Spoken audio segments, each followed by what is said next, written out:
Esto ya está grabando. Buenas tardes, Samuel. Buenas tardes, José. ¿Cómo estás? Pues encantado de estar aquí contigo delante de tu cámara por la que han pasado tantos compañeros y pues un honor ser uno más, el siguiente. Yo siempre empiezo las entrevistas preguntando lo mismo. ¿Por qué haces cine? Pues bueno, las personas que nos dedicamos a la creatividad pues tenemos que de alguna manera explotarla, ¿no? Y es pues algo que te evita la ansiedad, algo que a mí me realiza, que me hace sentir libre, que me ilusiona y ayer lo estaba hablando con mi padre después del pase de la película de Oscuro y Lucientes en Sevilla. Mira, es que joder, hay quien es muy apasionado de hacer escalada en hielo, otros de hacer maquetas de trenes, otros de coleccionar mariposas, ¿no? Siempre necesitamos algo en la vida que nos llene, que nos ilusione, que nos realice, ¿no? Y en el caso de la gente creativa, pues es la creatividad. Y en mi caso empecé dibujando, luego pasé por la música y ahora me metí a algo que desde hace unos años que comprende todas esas cosas, que es el cine. Así que... En tu primera película había como una búsqueda, una investigación sobre Pompeya, sobre la película mítica Viaggio in Italia de Rossellini. Para mí, no la he visto, pero por lo que he leído de ella, es una película sobre fantasmas. Sí, es una película sobre los temas que me interesan, la historia, el arte, lo que nos pueden contar los muertos, lo que nos pueden contar las ruinas y lo que queda de las presencias en los espacios.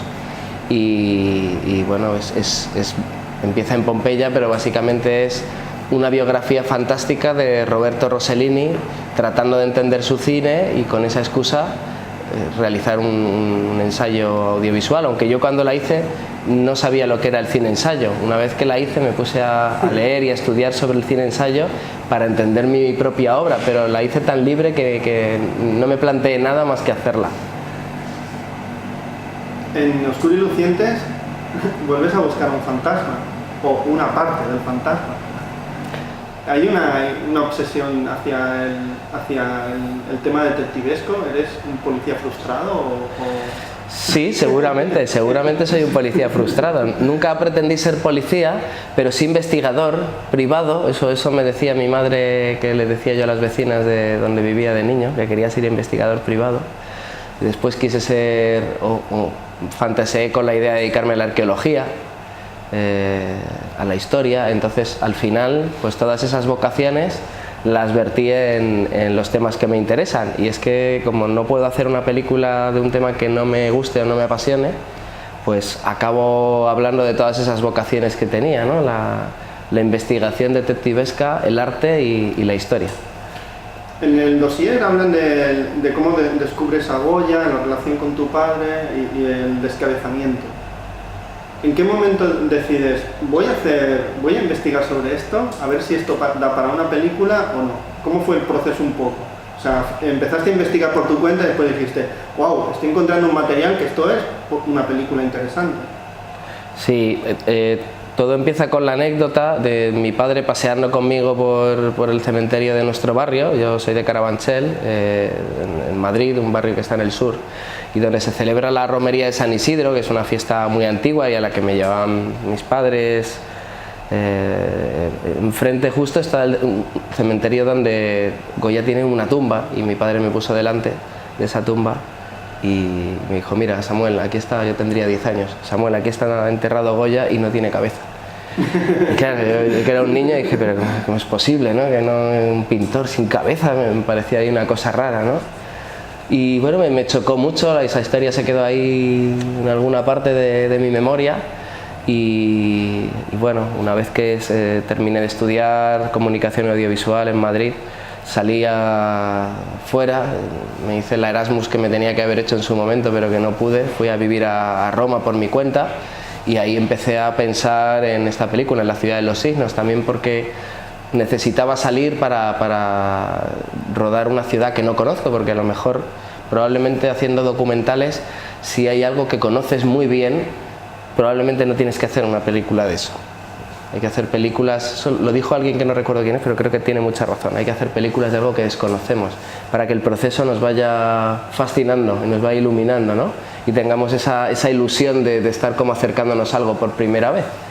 Y fue con el tiempo como bueno, pues pensé, ya trabajo en Madrid, estaba de vuelta, dije, quiero hacer una película en mi ciudad y sobre un tema de mi ciudad, y me tengo ya que reconciliar, ¿no? con las imágenes que mi ciudad me da. Así que comencé Oscuro y Lucientes pensando como un ejercicio para hacer un corto, y claro, cuando empecé a investigar todo el tema de la cabeza, empecé a leer periódicos, a ver todo lo que había escrito sobre el tema y sobre todo la historia, lo rocambolesca que era, dije, bueno, esa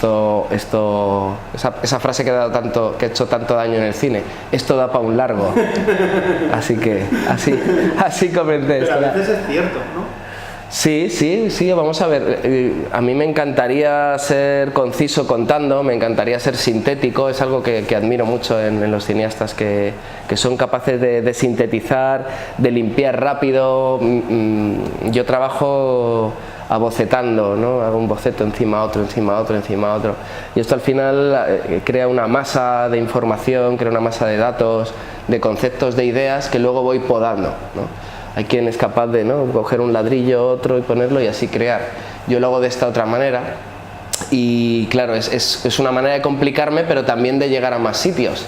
Pero bueno, es así como lo hago y bueno, quizás en el futuro pruebe a cambiar, pero hasta ahora estoy trabajando así.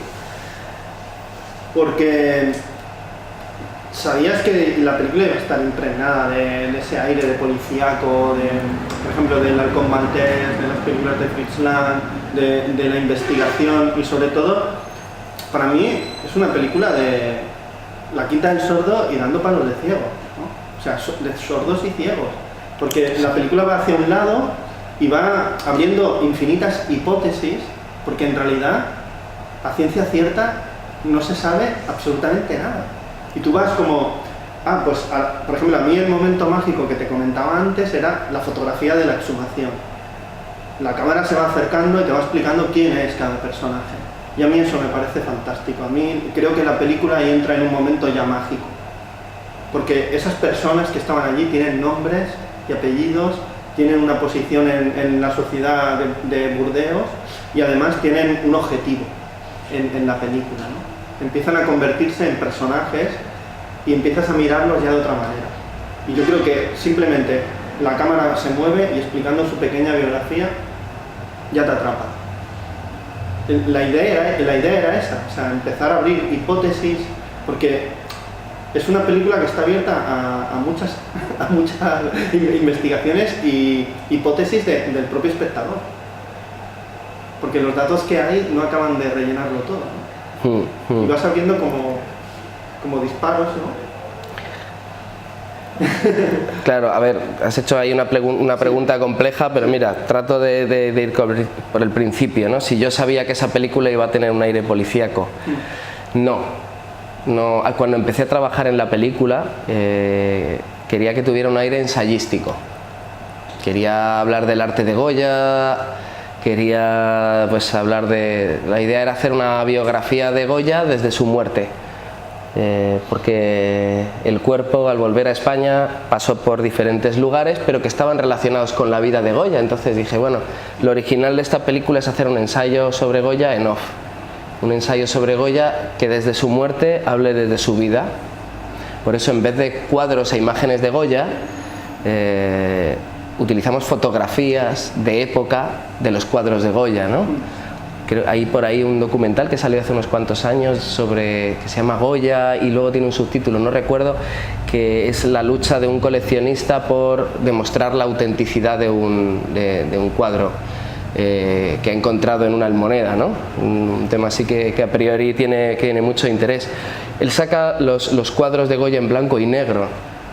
Pero ese blanco y negro, no es por criticar a un compañero, pero yo he meditado mucho sobre ese ejercicio, sobre si debemos poner las obras en blanco y negro porque nos convence más para la película, ¿no?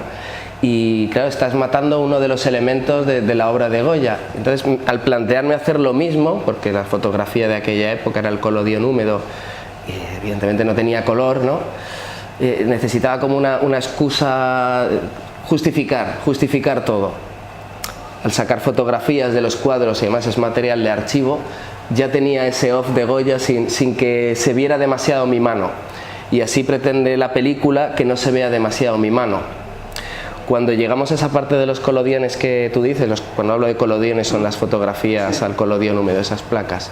Cuando ves rostros, es la primera vez en la película que estamos viendo primeros planos de personas que están vivas. Hasta ese momento prácticamente todo el tiempo hemos visto espacios en donde la vida diaria transita, pasan ancianos, niños, bicicletas, ¿no? Y por un momento tenemos un tipo de plano, un tipo de imagen en el que el cuerpo es el protagonista del encuadre, ¿no? Y ponemos nombre a unos personajes cuando hasta ese momento solamente estábamos viendo nombres sobre un espacio, y el vínculo entre Moratín y su casa era ver su casa en el pasado y escuchar su nombre, ¿no? Y ahí vemos esos nombres.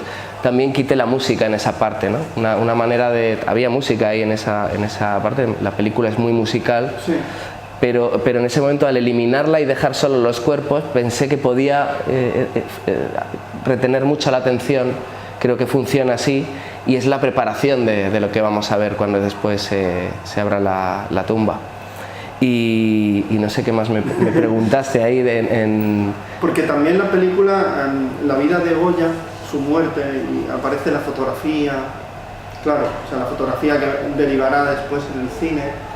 O sea, también te da para hacer como un ensayo sobre cómo fue los inicios de la fotografía y cómo se impregnan en la historia. Claro. Porque hay una parte del documental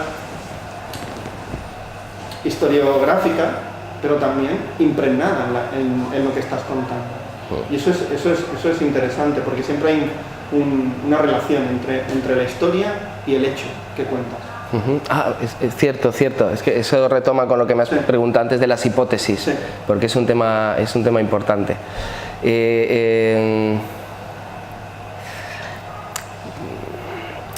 A mí me molestan mucho las películas que te dicen lo que tienes que pensar. Ya. O sea, que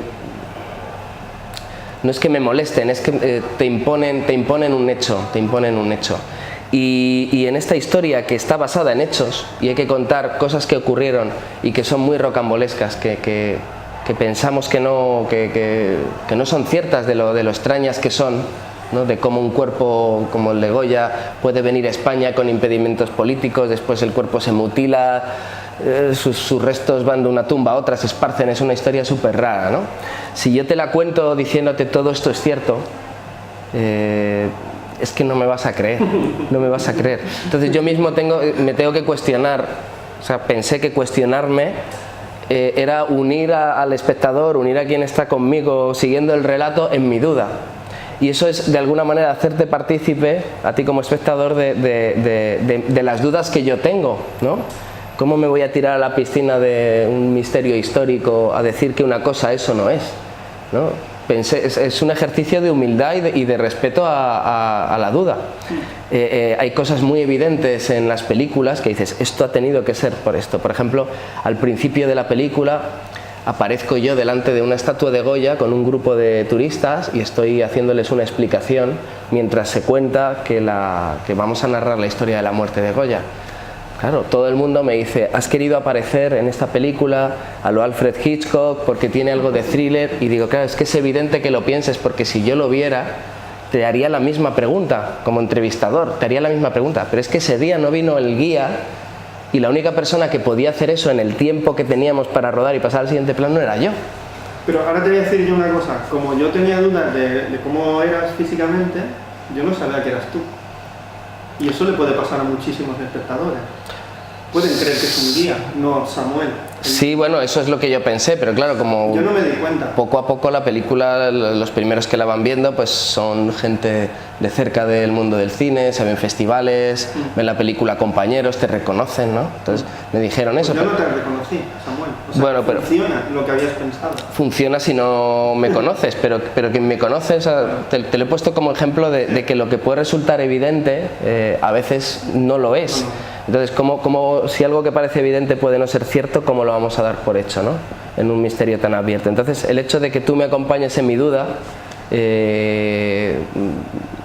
nos pone al mismo nivel. Nos pone al mismo nivel a mí que estoy contando y a ti que estás escuchando. Y eso es una manera de entrar en una historia que te agarra mucho, que se te impone. No, y sobre todo también hay una parte muy interactiva con el espectador, que es cuando muestras la casa actual y imaginas cómo sería con Goya dentro, ¿no? Por ejemplo, ves a una serie de extras que celebran como una fiesta sorpresa y ves el busto de Goya que le ponen una bufanda. O sea, juegas siempre como si fuera un juego infantil, ¿no? A lo de verdad o mentira, ¿no? Siempre a la verdad o mentira, en ese equilibrio en que no sabes si lo que te están contando es verdad o lo que te están contando es mentira, porque los datos históricos que se conocen están llenos de cosas oscuras. Claro. Es que a mí hay una cosa muy interesante de la película, que es, por ejemplo, la voz, el narrador. ¿Por qué Fyodor Atkins? Que yo la primera vez que lo vi en el cine fue en Tacones Lejanos, Almodóvar. Exacto. La primera vez que yo lo vi en el cine, después Exacto. Lo había visto en televisión, en Polín, en la playa, viendo y tal. Pero en Fyodor Atkins la primera vez fue en Tacones Lejanos. Y ahora escucho su voz, que tendrá muchísimos años más. ¿Y por qué esa voz y no otra? Porque es una voz, él es francés, la historia tiene un punto francés muy importante. ¿Por qué esa voz y no otra, Samuel? Pues me has hecho una pregunta compleja, porque la primera parte de la pregunta era un temazo, Sí. ¿no? Es la puesta en escena de la película, ¿no? Pero bueno, te contesto primero a lo de Fyodor. Fyodor, bueno, aparte que es un grandísimo actor, sale en Tacones Lejanos, también ha trabajado en Lola de Vigas Luna, en El Dorado con Carlos Saura, en Werther con Pilar Miró. Es un actor políglota, un viajero, un corsario ahí del cine europeo. Lo que pasa es que en España trabajó también con Pablo Llorca. Sí. O sea, vivió mucho tiempo entre el 80 y finales de los 80 y los 90, estuvo viviendo en España, trabajó mucho. Bueno, él ha vivido en Italia, ha vivido en Inglaterra, habla 7 idiomas perfectamente y bueno, pues con la crisis de los 90 volvió a Francia y ahí pues trabaja muchísimo. Es la voz corporativa de Arte Francia, del canal de televisión, hace publicidad, es el doblador de Tommy Lee Jones, tiene papeles protagonistas. Bueno, es un tipo que no para. Nosotros buscábamos, ahora que que te he visto tu foto de perfil en WhatsApp, yo siempre tuve en la cabeza a José Sacristán, he visto que te está acompañando, ¿no? Porque yo quería una voz ese tono declamatorio de José Sacristán, ¿no? Pensaba que iba a ir bien para exponer esta historia, para contarla, pues porque el estilo de interpretación de Pepe es como un poco del pasado, pero al mismo tiempo actual, ¿no? Teatral, es un soliloquio de alguien que está hablando a Goya y le llama de tú, ¿no? Esto está directamente inspirado en las cartas a Zapater. Goya tuvo una correspondencia con un amigo suyo que vivía en Zaragoza, Zapater, y se llamaban de tú y se hablaban de manera muy coloquial. Entonces, así mucha gente ha podido conocer un poco el carácter de Goya leyéndolo, incluso sacar falsas conclusiones como que era inculto o era una persona tosca, también por faltas de ortografía, ¿no? Como que era campechano, le llamaban el baturro universal, ¿no? Una cierta crítica de principios del 20, como Ramón Gómez de la Serna, ¿no? En su monografía de Goya, que es maravillosa, por cierto. Entonces yo buscaba una voz así castiza, ¿no? Bueno, al final no pudimos trabajar con José Sacristán y entró en el proyecto Roberto Álamo. Es una voz absolutamente distinta, pero que pensábamos que podía acercar un poco más al presente esta voz. Finalmente tampoco pudimos cerrar con él la película y como yo quería hacer el esfuerzo de hacer 3 versiones originales para que no hubiera que leer subtítulos en la película, ya que el discurso va con voz en off, quería hacer una versión en inglés, una en francés y otra en español. Y la versión francesa la había hecho Féodor Akin porque se prestó, coincidieron los astros y una vez que hizo la francesa, después le pedimos que hiciera en inglés la versión porque lo habla muy bien, con un acento british muy fino. Y en el momento en el que nos vimos sin actores que pudieran terminar la película, le propusimos hacerlo en español, lo que para él fue un reto. Y que Féodor Akin fuera la voz, con su pequeño acento francés o un acento deslocalizado, hace que esa voz que viene de un limbo esté más en un limbo y no lo interpretes como un actor español o un actor no sé, no lo identifiques con España. Y eso creo que al final ha ganado. Hay a quien le parece que es demasiado contenido, hay a quien le parece que es demasiado histriónico. Supongo que va en gustos, pero bueno, al final tenemos la locución y el soliloquio, la interpretación a Goya que buscábamos, y bueno, yo estoy contento con cómo ha quedado. Al menos cuando veo la película siento que me estoy transportando. Y la primera parte de la pregunta, ¿por qué mostramos en lugares en los que Goya estuvo viviendo acciones que no tienen nada que ver, que son el opuesto, ¿no? En el funeral de Goya estamos viendo una fiesta.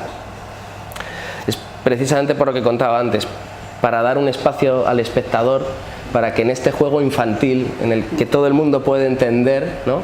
vaya buscando su película, vaya haciendo interacciones entre lo que ve y escucha, y que, sin que sea de manera evidente, en la mente del espectador, pues en vez de usar una recreación, lo que hacemos es recrear el presente para que el resto lo complete quien está viendo la película. Y así ahorramos dinero y hacemos que cada uno pueda apropiarse de Oscuro y Lucientes en su cabeza de la manera que le es más propia. Interesante. Porque a veces la película parece, no sé, hay un momento, los ladrones acaban siendo gatos, son gatos los ladrones.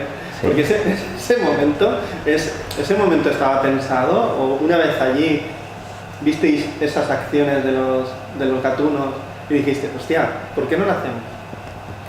¿Tú qué piensas?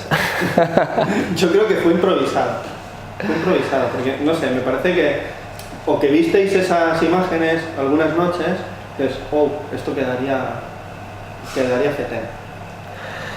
Yo me imagino así, porque los gatos, o sea, saltan de esa manera y son capaces de entrar donde quieran.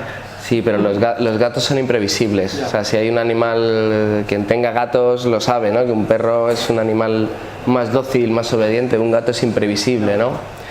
Yo pensé, digo, ¿qué podemos contar en la línea del contraste de la fiesta y del funeral de Goya, ¿no? ¿Qué podemos contar para sustituir a unos ladrones, ¿no? y que el espectador tenga ese juego ilusorio en su cabeza, ¿no? ¿Qué puede entrar o quién puede entrar en un cementerio y pasearse impunemente por un cementerio? Pues animales. ¿Y qué animales son, no digamos, los que podrían acercarse más a unos ladrones por su sigilo, por su elegancia, ¿no? Pues unos gatos, ¿no? Entonces, bueno, pues hubo que poner unos gatos ahí. Desde luego, tener la cámara ahí preparada en un cementerio, un exterior noche con iluminación, era demasiado casual. Y si te fijas, las partes de la película que más especulan sobre hipótesis son las que tienen puestas en escena más elaboradas, ¿no? Has citado la fiesta, los gatos, en otras simplemente ocurren las cosas porque sí, y en otras introducimos elementos de control entre elementos de azar, ¿no? Entonces entre ese juego, entre lo que controlamos en lo que estás viendo y lo que sucede porque sí, está la magia de que el espectador se pregunte qué está ocurriendo por deseo de quienes hacen la película y qué está ocurriendo porque la vida pasa delante de la cámara. El montaje de la película, ¿cómo fue? Porque está un infierno. Juan Barrero, y yo viendo la película pienso, madre mía, qué montón de herramientas diferentes tenían para contar esta historia, ¿no? Porque podían, o sea, como la interpretación del espectador está tan abierta, podían haber sido infinitas películas y teníais que elegir una.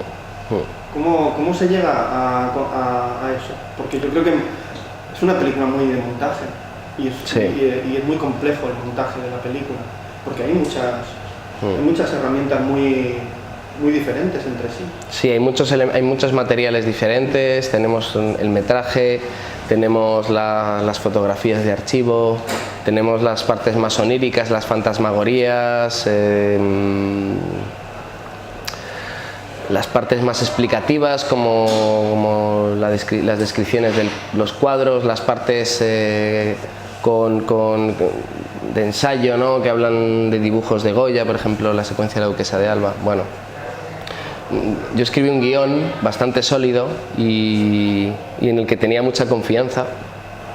Mis productores se esforzaron mucho en que pudiera rodar todos los planos y cuando monté mi guión tal cual, plano a plano, salió un primer montaje de casi 3 horas y no funcionaba. Y yo ahí me sentí totalmente perdido porque en lo que confiaba no veía, y ahí los productores y yo después nos dimos cuenta de que tenía que entrar el montador, la persona que más responsabilidad tiene en una película que nunca ha estado en el rodaje, que conviene que no haya estado en el rodaje, ¿no? Y entró Juan Barrero, también entró paralelamente Pedro Collantes, un gran cineasta, igual que Juan, que es cineasta también, y muy buen montador, un gran montador, porque teníamos que realizar, pues por los compromisos con las televisiones, que financiamos esta película también con televisiones, había que hacer un corte para televisión, sí. Los plazos apretaban y había que trabajar a la vez, de manera que se trabajaron a la vez una versión televisiva y una versión cinematográfica. Nos fuimos aportando ideas, yo estaba en los 2 montajes, pero ellos 2 trabajaban por su cuenta.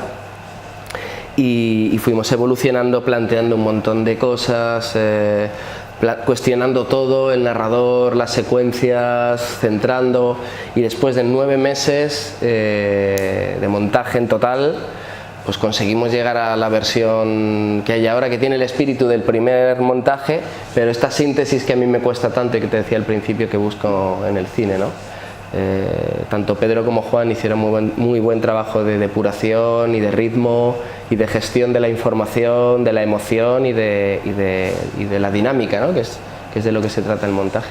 Sí, porque claro, con tanta información uno se puede liar mucho y la película no te lía. Pues te va abriendo nuevos espacios, como el tema este del cuadro de Fierros, es alucinante, es alucinante. O sea, parece, sí. O sea, yo en algunos momentos me acuerdo de Rashomon, de Kurosawa, tantas versiones. Aquí hace falta un medio, hace falta una persona del otro mundo para que lo aclare todo. Un medio. Hace falta eso, ¿no? Sí, porque hay momentos, lo del cuadro es terrorífico, o sea, dices, ¿cómo ha podido este hombre? ¿Qué cráneo fue su guía? ¿En qué cráneo y el cráneo, toda esta historia? Su modelo, sí. ¿Es realmente su cráneo? Claro. Claro, bueno, la historia ya está en los periódicos antes de que yo naciera, y desde hace mucho tiempo esa historia está en los periódicos, ¿no? Hay una documentación de hemeroteca muy fuerte, ¿no? La mayoría de la documentación está sacada de artículos de periódico de época. Y bueno, este cuadro de Fierros, ¿no?, a Goya le desaparece la cabeza y aparece un cuadro con una calavera que se llama Cráneo de Goya, y ves la fecha y es mucho antes de que se sumara Goya, pues dices, ¿cómo es posible, no? Y ese cuadro, sabía de él, lo busqué, está en el Museo de Zaragoza, y para mi grata sorpresa no estaba expuesto, estaba en el almacén. Entonces cuando fui al almacén y la conservadora, súper amable por cierto, nos abrió el peine en el que estaban los cuadros y lo vi ahí. En la película, eso que se abre. Eso está tal cual en ese mismo almacén, y dije, claro, es que me parece mágico. Los datos te ayudan, ¿no? No sé si me ayudan astros, pero desde luego razón tenía en estar ese cuadro en ese lugar, y dije, bueno, pues vamos, la realidad nos está aportando, ¿no? Vamos a sacar, a desempolvar de un almacén un cuadro que tiene un enigma dentro, y vamos a seguir la pista del cuadro, vamos a buscar lo que ha quedado de su autor, lo que ha quedado de su propietario y lo que ha quedado de su modelo. Y cuando presentas la película en Sevilla, ¿qué tal? ¿Cómo es la respuesta del público? ¿Cómo te sientes tú? Para mí la respuesta ha sido maravillosa, estoy muy contento, me emociona mucho ver cómo a la gente le llega la historia, se ha hablado de magias, han citado los referentes que yo tenía, se ha entendido mi intención bien. Hay a quien este tipo de cine no es lo suyo, no le gusta el cine que tenga mucha palabra, que no sea visual, que no te deje tanto espacio como el cine de observación, eso también lo he recibido. Pero quien me habla de la película lo hace con una ilusión en la cara que me emociona verla, porque es la misma ilusión que yo tuve al vender el proyecto, al seducir a cada persona que trabajó en la película para que estuviera conmigo allí. Y bueno, pues ver eso después de tantos años para mí es muy emocionante, ¿no? Así que Sevilla fenomenal y bueno, esta tarde se pasa en la Alternativa aquí en Barcelona. Y bueno, pues espero también reacciones, ¿no? A ver cómo las ciudades van recibiendo la historia de la muerte de Goya. Y ahora, para terminar, Samuel, quiero que me digas qué película cambió tu mirada como espectador, o una de ellas, que seguramente habrá muchas. Mira, te voy a decir en concreto con Oscuro y Lucientes, porque ahora son como las referencias que tengo en la película. Esta película es muy francesa para mí. O sea, he tratado de sintetizar las maneras de contar del cine moderno francés, o del documental de creación francés del lado izquierdo del Sena. Por ejemplo, los documentales sobre arte y Noche y niebla de Alain Resnais. Esta película tiene mucho de eso, la interacción entre la imagen, el texto, el humor, los espacios vacíos. Chris Marker para mí está muy presente, la idea de hacer 3 versiones para evitar la lectura de los subtítulos, de unir espacios inconexos con una trama invisible que se crea en la cabeza del espectador, está en Sans Soleil de Chris Marker. Y después el juego visual escondido en un encuadre complejo es el puro formalismo de Jacques Tati en Playtime, ¿no? Que es una de mis películas preferidas. Así que con esos 3 pilares, bueno, de referencia y alguna cosa más por ahí. Por supuesto el cine de género, el cine negro, ¿no? Yo hasta el cine de Berlanga pondría, hasta el absurdo y lo surrealista por ejemplo, en Un perro andaluz, en el momento que está la mano allí. De Buñuel, el cine de Buñuel, quieres decir. De Buñuel, y están ahí con la mano, dándole con la vara y tal, ¿no? Todo ese mundo, no sé, surrealista, extravagante. O sea, por ejemplo, a mí, no sé, si veo unos personajes de Berlanga que están buscando el cráneo de Goya, yo me lo creo. Pues podría ser, ¿no? Buñuel tiene un guión que no llegó a realizar, que se llama Goya, y hablaba de la relación entre Goya y la duquesa de Alba. Lo tengo por ahí, lo leí. Sí, que me parece que se publicó, ¿no? Sí, se publicó además una editorial que ahora no recuerdo su nombre, pero una edición muy bonita. Y bueno, sí, o sea, Goya no fue una película, pero era un tema de Buñuel, ¿no? Porque cuando me decías Berlanga, ¿te referías a Buñuel o hablas de Luis García Berlanga, del Verdugo, Bienvenido Mr. Marshall? También muchos momentos de Buñuel, pero también de Berlanga, ¿no? De las cosas absurdas de Berlanga, y sobre todo de esas personas que para pagar una letra de un motocarro, o sea, es increíble lo que les sucede, y es solo una. La siguiente veremos qué pasa, ¿no? Sí, como el Plácido, ¿no? Y sí, yo creo que tiene... por ejemplo, ahora no recuerdo, pero las manos incorruptas, ¿no? Buscar las manos incorruptas que tiene la iglesia. Por ejemplo, el tema de San Isidro que aparece. O sea, sí. Es que es un poco esperpento español. Yo veo ahí el esperpento, ¿no? Un poco Valle Inclán, ¿no? Un santo, San Isidro, un pobre santo del siglo XII que está momificado, y leer que su cuerpo fue mutilado. O sea, son cosas que solo la cultura católica mediterránea puede ofrecer, y que eso tanto explotó Luis García Berlanga, pero vamos, antes Quevedo, Cervantes con el Quijote, ¿no? Vemos esas cosas absurdas tantas veces, y bueno, pues que enlazarlo. Goya en Los Caprichos también habla de todas estas sinsentidos, todas estas anécdotas y actitudes cómicas, ¿no? Y bueno, pues la película trata también de recoger un poco el sabor de la obra de Goya, tanto su estética como su espíritu. Pues Samuel, un placer hablar contigo de tu película. Pues lo mismo. Y yo siempre digo, hasta la próxima película. Pues será todo un placer, a ver dónde nos encontramos en la siguiente ocasión. Espero no tardar 5 años, pero vamos, he estado súper a gusto contigo. Gracias por plantear una entrevista tan inteligente y con tanto cariño. Gracias. Gracias a ti.